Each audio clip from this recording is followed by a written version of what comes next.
theme this year is our glorious calling. And many callings that we have do seem glorious, whether it's leading, whether it's preaching and teaching, whether it's leading worship. These things can look glorious from the outside. But the glorious calling we have from God is not always by the world standards. Sometimes it's what God calls us to do that he considers glorious. And so today we're going to be looking at being called to care. And so we have one of our alum, Lawrence Alatunde, coming back to us to share with us, and he is a staff chaplain at Barnes Jewish Hospital. And I want to make sure I get this right. He is on the spiritual care services there. And so he is coming to share with us about how we are called to share. So I'm going to open it for Lawrence.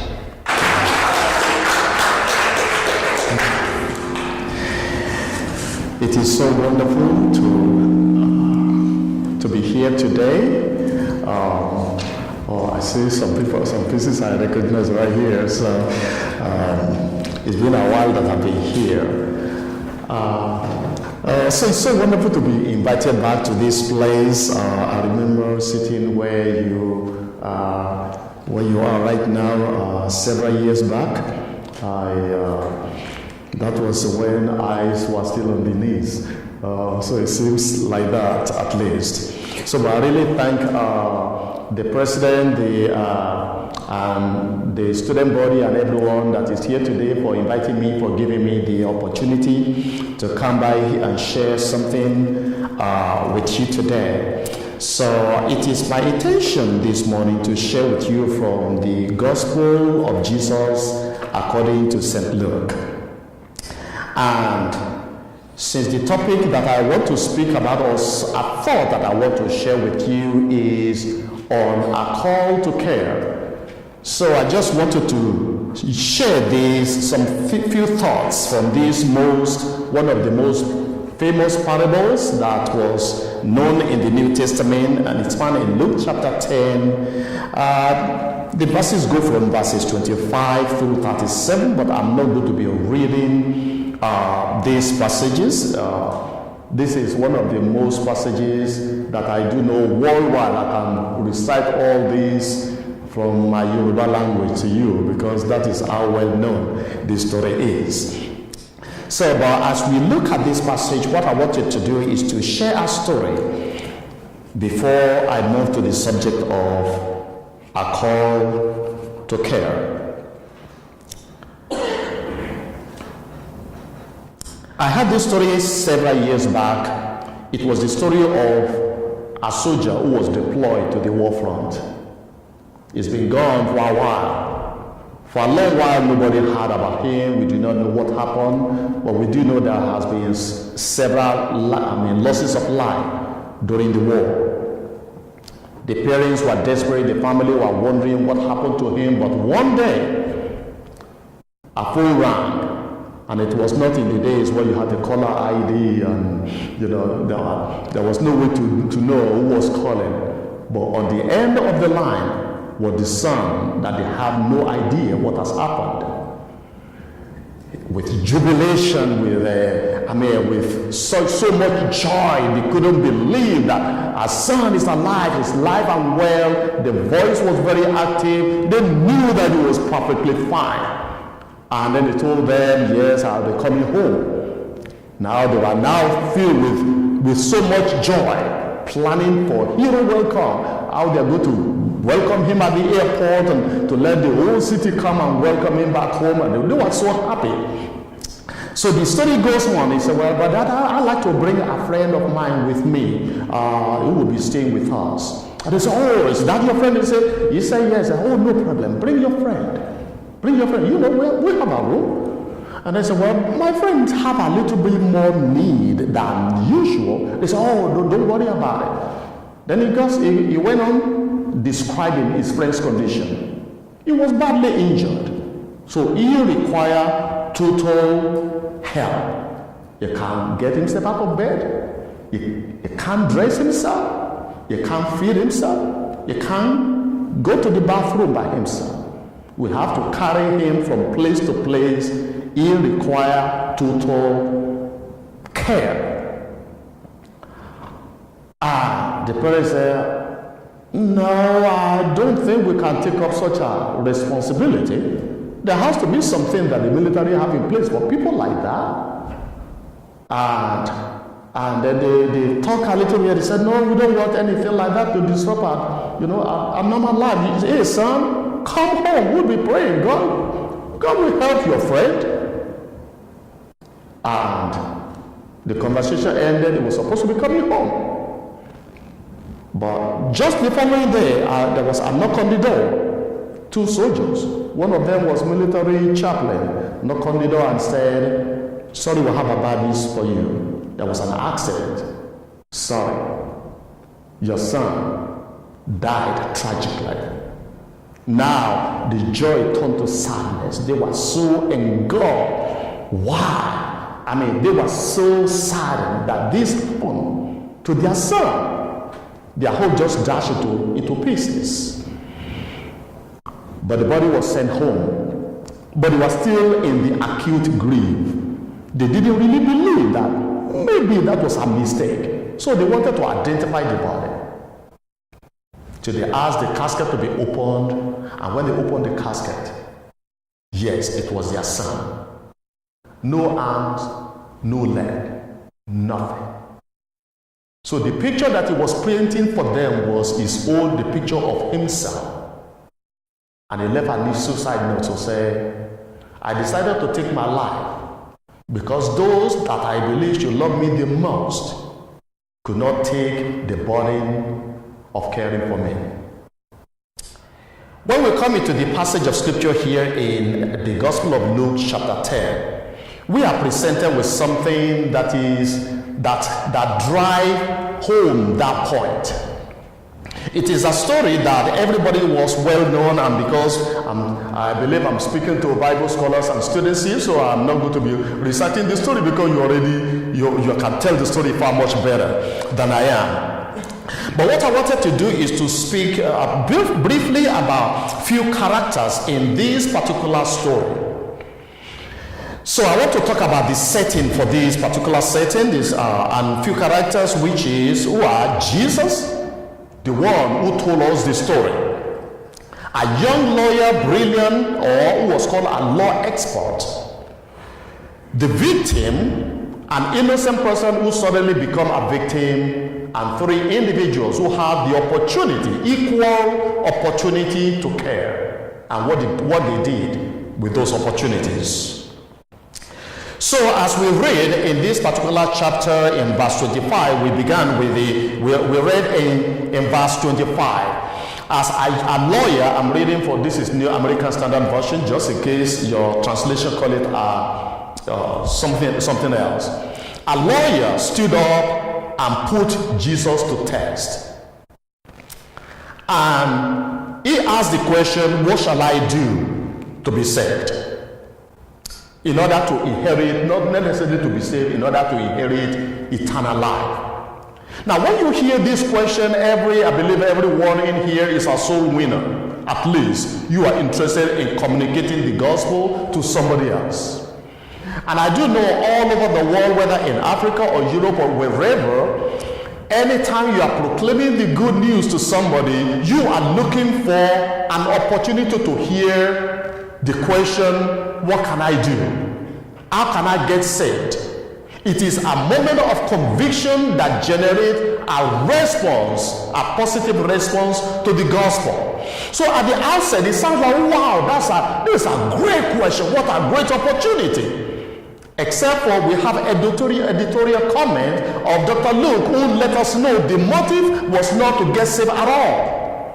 Jesus was at the prime of his ministry, where the 5,000 have been fed, the eyes of the blind have been opened, the lame have been walking, miracle was circulated, and people were hearing about this good news. But this man could care less about what was going on. He was going to embarrass Jesus Christ in public by thinking that he could ask Jesus a question that he couldn't answer. So he put him to test. This reminds me one time I was in Latvia. I was asked to come and speak in their national conference there. After I finished speaking at the conference, I instantly received a free invitation to come and speak in different places, including their largest hospital, to come and speak about the complicated grief that associate with the traumatic and sudden death. And I remember at this particular occasion, all the physicians at that hospital were mandated to come.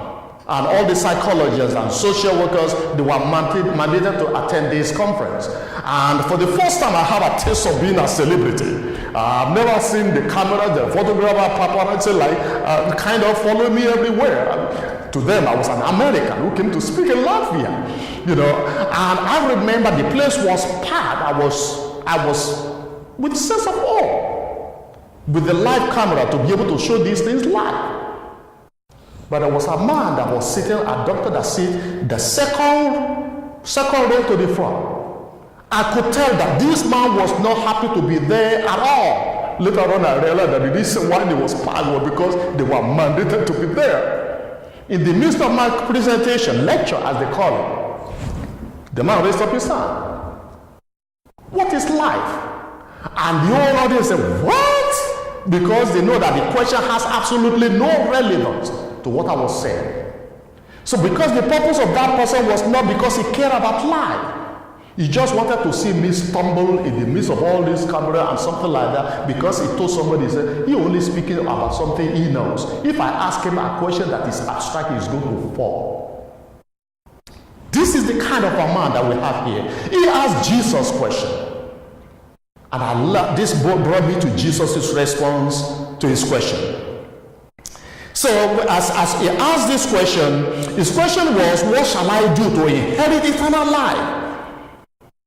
So, but at this particular time, Jesus responded, and his answer was not like as you read in Acts of the Apostle chapter 16 verse 30, when the Philippian jailer came to Paul and said, what can I do? That is what a question of somebody who was seeking for eternal life, seriously seeking to be saved.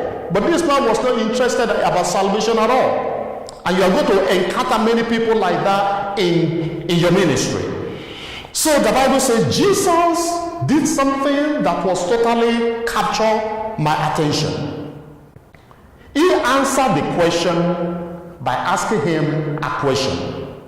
And there is no way I can move away from here without diverting a little bit, because Jesus gives us the principle of engaging the people whose ideology and culture and the lenses that they use to see life is so different from ours.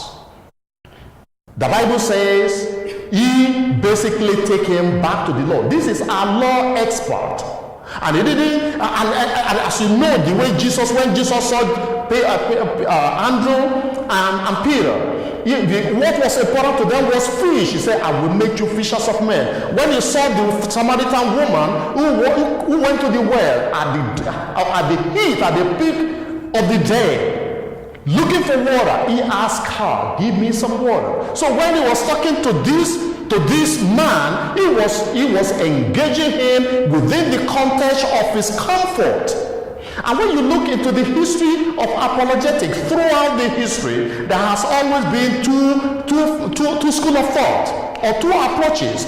The presuppositionalism that says, I'm going to give you a logical presentation of theology about why this is true, why you should believe this.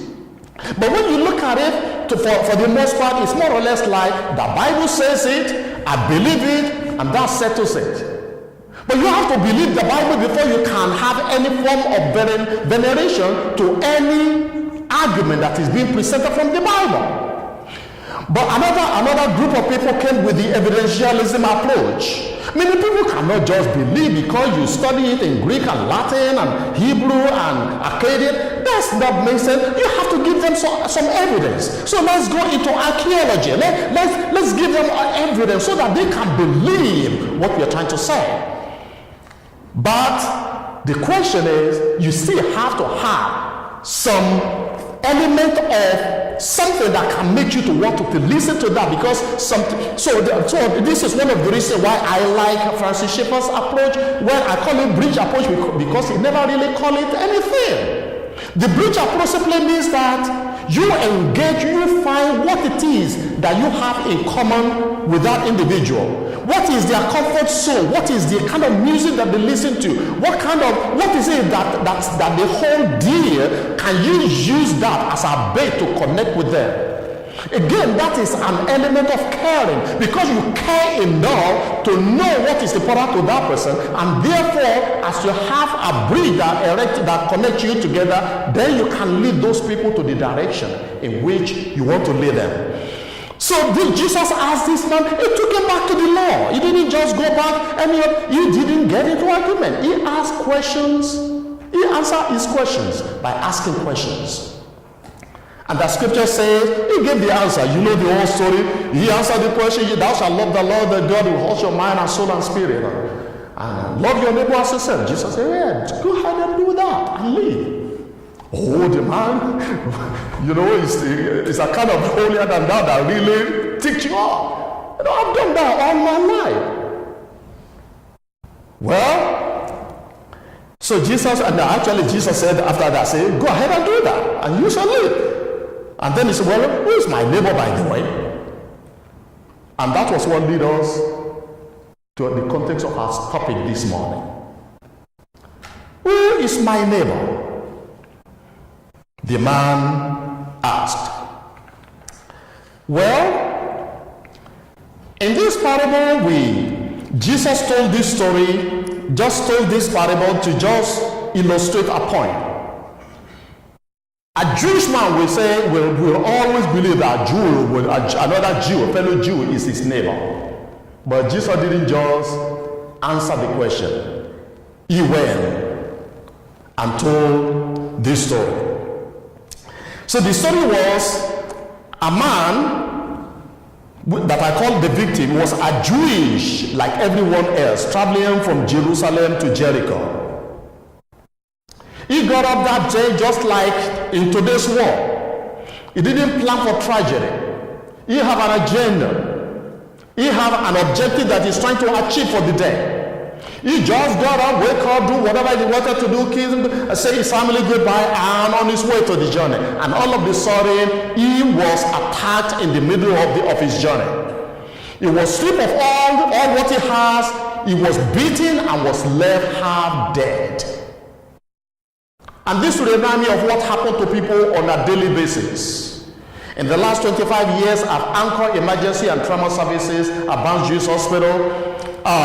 One thing I've never seen, I've seen some people who try to commit suicide, but I've never seen anyone in his right mind who said, I'm going to get in my car today. I just bought a house.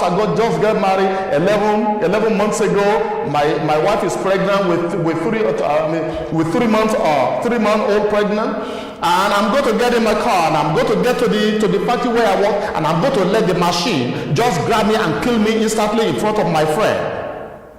I never see anybody who plan something like that. I've never seen anyone who go to say, oh, I just bought this house, but I'm just going to let, today I'm going to let the house burn down and burn 4th degree all over my body, burn beyond recognition. I never see anybody who plan for something like that. Tragedy happens sometimes to us, and this is why when you have one of the definition of trauma that I like, is the one that by Erickson that say trauma is a blow to the psyche that breaks through one's defenses so suddenly and with such force that one cannot respond effectively. Another Judith Harman actually defined trauma. Say traumatic events are extraordinary, not because they really occur, but rather because they overwhelm the ordinary human adaptations to life. Within the context of trauma, I've seen the most unbelievable thing on a daily basis. People ask me, what do you do it? Because you never know. I love doing it because you never know what is going to walk through the door the next minute. If you think you've seen it all, just wait. You're going to see another story that's going to stretch you beyond your level of comfort so that you can find opportunity to grow. So it is the situation that often cause people to ask some question, and this is where the issue of theodicy come to play.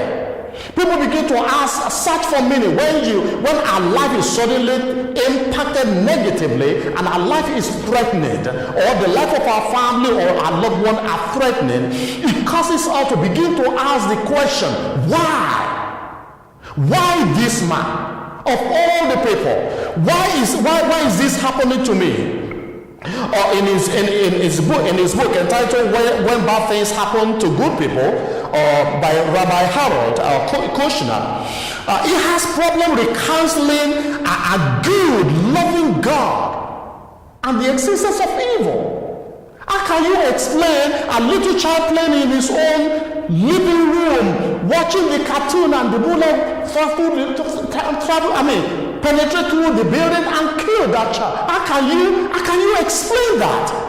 How can you explain somebody who was just having a good time, just going in the swimming pool and just die all of a sudden in that pool? And how can you explain that? What good can God have to relieve from such a situation? People begin to ask for meaning.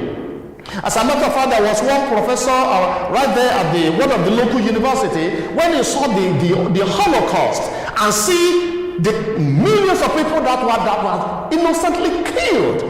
And he thought to himself, he want to rescue God. And he wrote a book, The Helplessness of God. He said, well, if God is so good and all powerful, maybe he's not that powerful. Because there is no way, as a human being, I will let another human being do something like that if I can control it. What's what I to do? God must be totally helpless. He want to help. He probably could not, because what is this person doing? He was trying to find an answer to the unanswerable questions.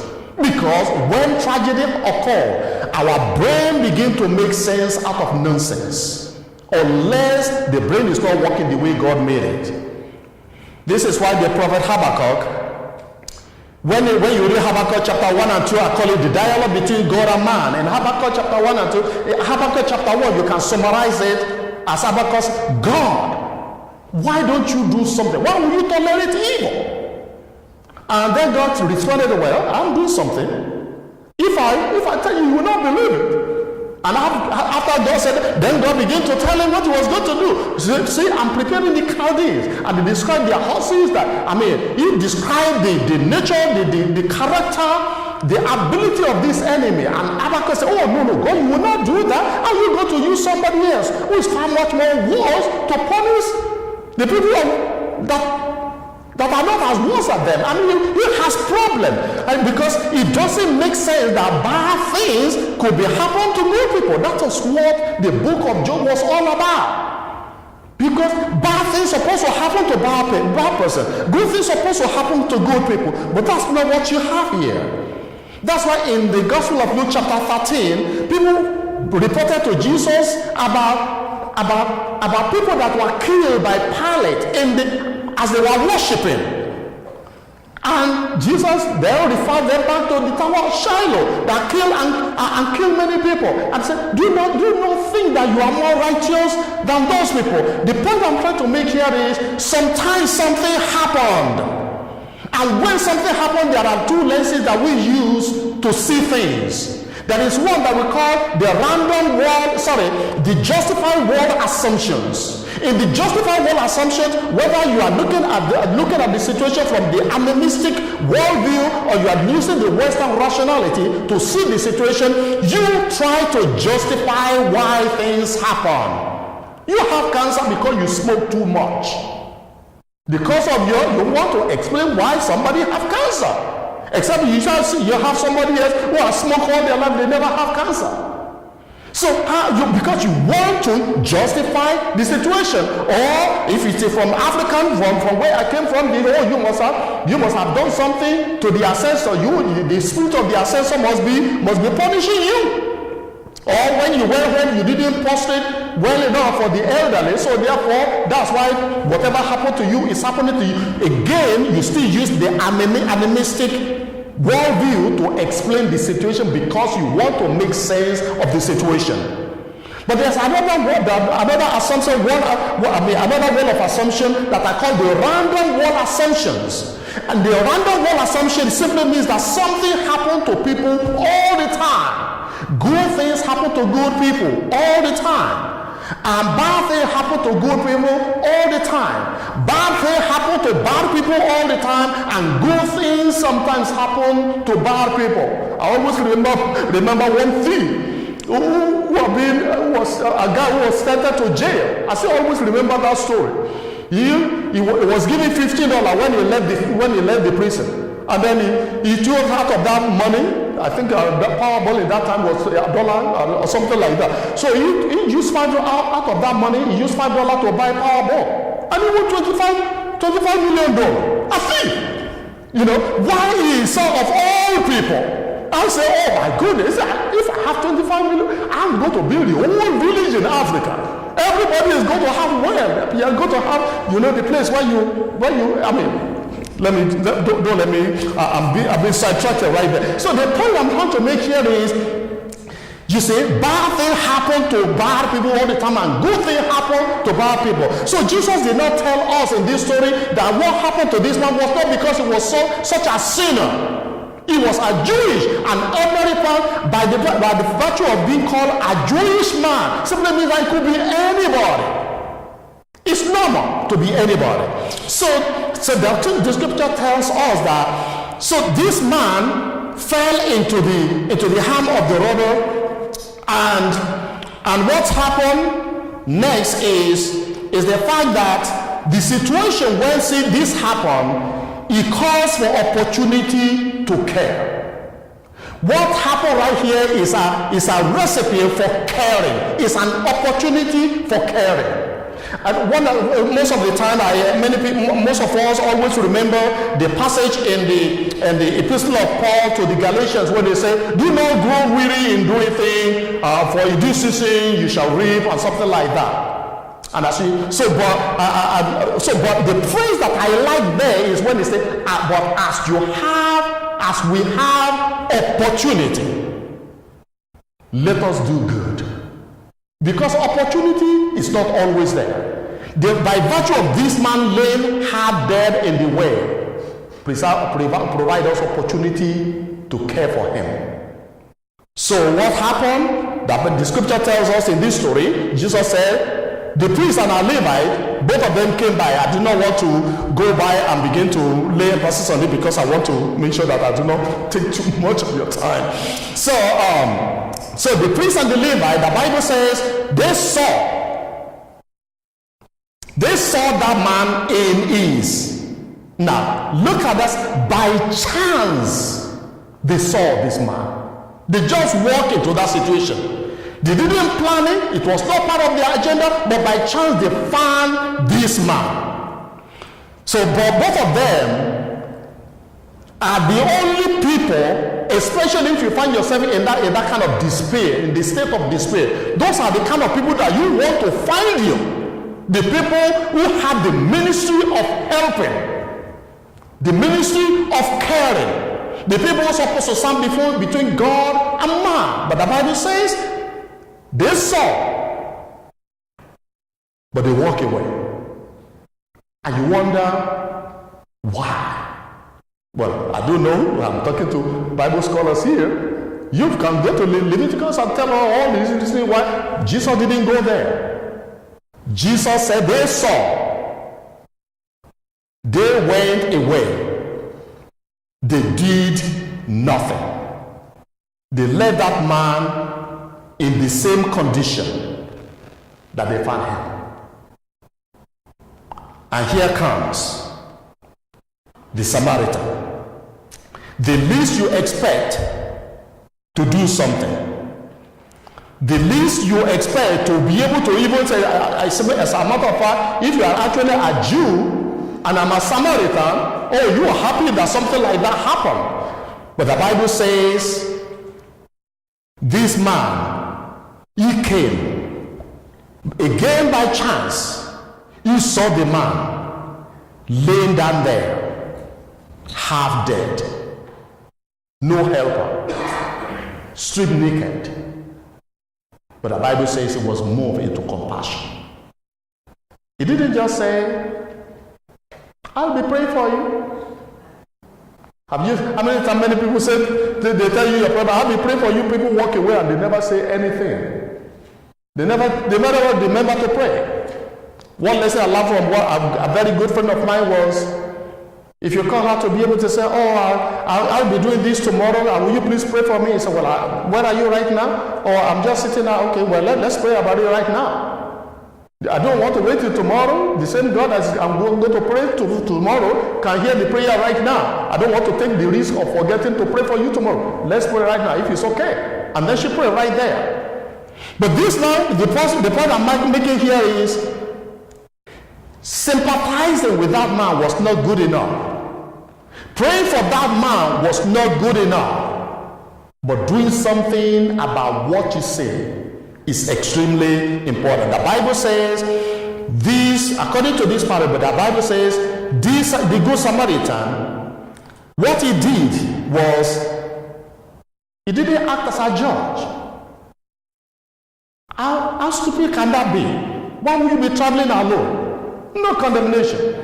He wasn't a psychologist to psychoanalyze the way. We already know your childhood, what you did in your childhood is a prescription for we know one day you're going to find yourself, when you find yourself right now. That was not the situation. The Bible says he went. He was not a teacher, he didn't want to teach him anything. He was not a preacher. As a matter of fact, you heard this man say absolutely nothing. And this is one of the times that I like the Francis of Assisi's quote that say, preach the gospel all the time, but when necessary, use words. Because sometimes it's not how much you say, but it's how you care, how you be to that individual. So the scripture says he did not do it. We do not know the name of this individual. He didn't ask about whether he's going to be able to pay back. And this is one of the reasons why I remember Jesus was saying to the disciple, unless your righteousness is greater than the righteousness of Pharisees and Sadducees, you will never enter into the kingdom of God. So, and again, another context, he said, if you do good to the people who do good to you, what praise do you have? The tax collector did that. This man was a total stranger. He did not know him. He did not know his family. He didn't care whether this man will even have more money than he does. Because sometimes I say, oh, wait a minute. How am I going to be helping you? I say what you have on there. He didn't question all of that. The Bible says he was moved. The condition was the call of God unto him to do something that make everybody all over the world begin to talk about him. He never heard the message of Jesus. As long as you did it for one of these little ones, you did it for me. No. But what he saw was a call. He showed compassion. There was no camera watching so that it can be on World News Tonight. So you can be on CNN, the hero of the year. There was nothing. That is one thing that I put on my desk every day that I walk to my office every day. 3 things I will see. One is, what is my purpose? The second thing is, what is my motive? And the third thing is, who am I when no one is looking? The real us as Christians is who we are.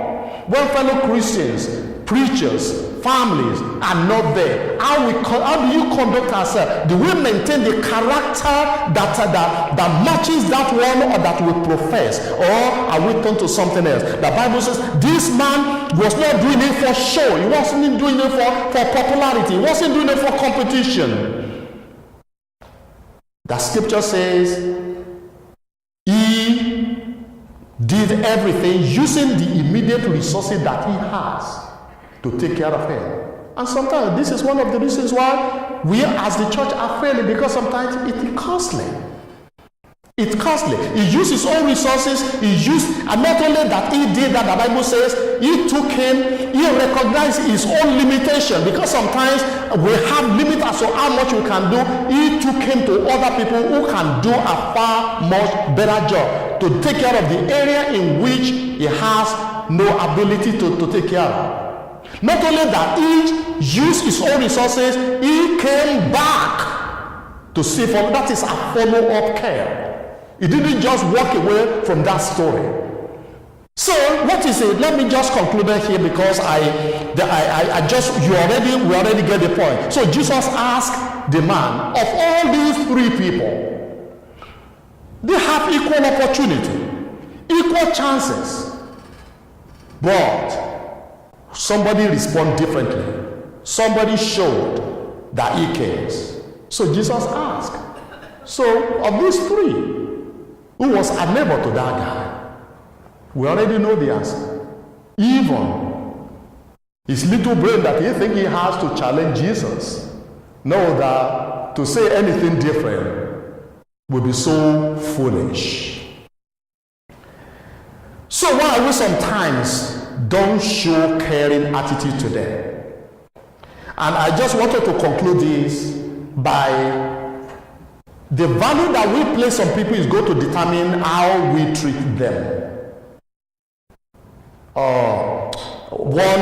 The former bioethicist Pellegrino, who was the advisor to George Bush when he was the president, I listened to one of the ethics conferences in which he spoke that when he laid emphasis on two ways in which we value people. One is what we call imputed value. And by imputed value, basically it simply says that, let me give you an example. We have two candidates who wanted to be senators for the state of Missouri. If any of them walk into this building today, into our school, to say, I just want to visit your school, as they do around this time of the year, they go to places where they can get vote. If any of them come here and just come here, even the one who is not a senator yet, we do know that we're going to treat them in a certain kind of way. We saw him on the TV. He's going to be a senator for that matter. He may well be the senator for that matter. There is a way we're going to respond to him. Let's say now somebody else walk in this room, drunk or look ragged or something like that. Our approach to the two is someone going to be different. Why? Because there is an imputed value that we put on people.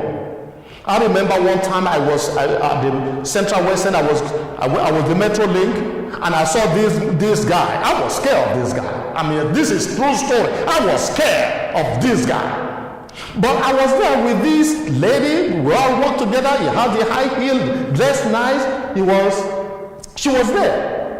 I deep down my soul, because I've done a lot of work with the victims of violence, and I was using let my antenna go off so that I cannot be a victim of this guy. But when I was scared, I saw this lady just gently, just was talking to this guy as a real human being, gentle, with absolutely no fear. No fear at all. She totally put me to shame. Then I said, wait a minute, I'm a man. Why do I respond like that? Is it because, and it is all because of the appearance of that man that I saw. What I call it is imputed value. The way you value people, that's how you treat them. That's why when Jesus in that miracle of the man that was blind, that his eye was open, and he said, I saw men like tree walking. Oh no, that's not a good vision. It has to be touched again, because you cannot treat a human being beyond the level of a tree if you see them as trees. So it has to be touched. Its vision has to be corrected. You have to see people differently. So, but there is another value that Pellegrino mentioned, is what they call the inherent value. When the inherent value simply means that every single human being is a bearer of the image of God, who is worthy of respect and dignity, and they must be treated as such. This is why the inherent value simply means this. And the imputed value is like this. When we are living in a country in which abortion is a big issue. When you have that baby, you have a child because you have inherent value. But when you do not want that child, it's not a baby because it's not born yet. So it is imputed value. So you value that child only when it's only worth saving when it's already alive. It doesn't worth saving when you don't want it because it's convenient. That is imputed. But inherent value simply means that the moment that you are conceived, there is a life there that worth all the love and respect and dignity and all the treatment. So the church today, why are we failing and are caring for people? It is because the lenses that we are using, we have to take it off and put the lenses of God in. God called us to be caring agent in the world that is dying daily. I will submit to you that people are more receptive to the gospel when they find themselves in the state of despair than any other time. In my over 25 years at Barnes Jesus Hospital, I'm yet to encounter anyone who died as atheist. Even though they claim to be atheists when I first meet them, but by the time they died, they are asking for prayers. I'm yet to find one. Why? When your life is threatening, the atheism ideology doesn't fit. Atheistic and agnostic ideology only makes sense when you wake up in the morning and you shower, you have your cup of coffee, and you're walking worrying about traffic going to work. It only makes sense when life is perfect. When you find yourself in the state of danger, there is nothing that makes sense but the gospel of Christ Jesus. And that is why the church are called to care. And this is what I want to call you today. Just as Jesus said to that man, go and do the same. God bless you.